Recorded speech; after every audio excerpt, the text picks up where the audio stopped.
সুপ্রিয় দর্শক, আসসালামু আলাইকুম। আমি মোহাম্মদ ফজলুল হক। আপনাদেরকে আপনাদেরকে একটা জিনিস দেখানোর জন্য নিয়ে আসছি। সেটা হলো যে দেখেন, যারা আগে ভাগে জমিনে পাঞ্চিং করছে বা আগে ভাগে যারা আপনার এই আমরা গ্রাম্য ভাষায় বলি খুঁটি দিছে বা কঞ্চি গাড়ছে।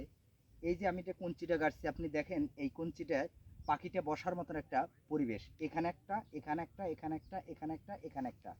অর্থাৎ ওই দেখেন একটা পাখি বসে আছে। অর্থাৎ এই মাজরা ধ্বংস করার জন্য যে মূল যে পাখি, হ্যাঁ, সে পাখিটা আপনাদেরকে দেখাচ্ছি আমরা। হ্যাঁ, আপনার পাখিটা দেখুন যে এই পাখিটাই সবচেয়ে বেশি পরিমাণে মাজরা উৎপন্ন করে। যে পোকাটা, সেই পোকাটা ধ্বংস করে। সর্বোপরি কথা হলো, যারা চাষি, যারা চাষ করছেন, যারা ধান চাষ করছেন, তারা অবশ্যই এই পাঞ্চিংয়ের উপরে একটা গুরুত্ব দিবেন। তাতে আপনার ওষুধের পরিমাণটা কম লাগবে।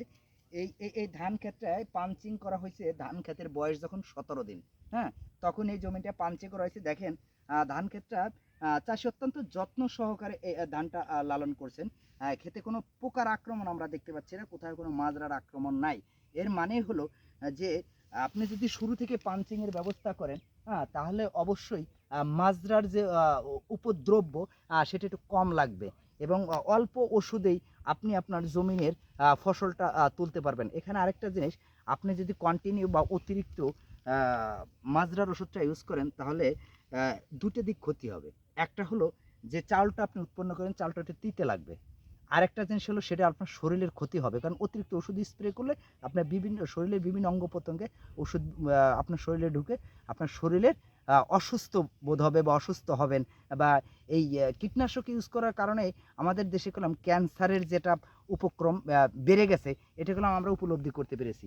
তা আমি বলবো, যারা এই ধান চাষ করছেন, তারা অবশ্যই যেন পাঞ্চিংটা দেন। আমি আগের ভিডিও পাঞ্চিংয়ের কথা বলছি। অনুরোধ থাকবে, বাংলার যত কৃষক আছে, আমার ভিডিওটা যে যেখান থেকে দেখছেন, প্রত্যেকের কাছে, কৃষকের কাছে আমার অনুরোধ, যে আপনারা জমিনে পাঞ্চিংয়ের ব্যবস্থা করুন, ওষুধের পরিমাণটা কমিয়ে দিন। দেহ মন সুস্থ রাখুন, নিজে ভালো থাকুন, সমাজকে ভালো রাখার চেষ্টা করুন। ইনশাল্লাহ সবাই ভালো থাকবেন। এই বলে আমার বক্তব্য শেষ করছি। আসসালামু আলাইকুম।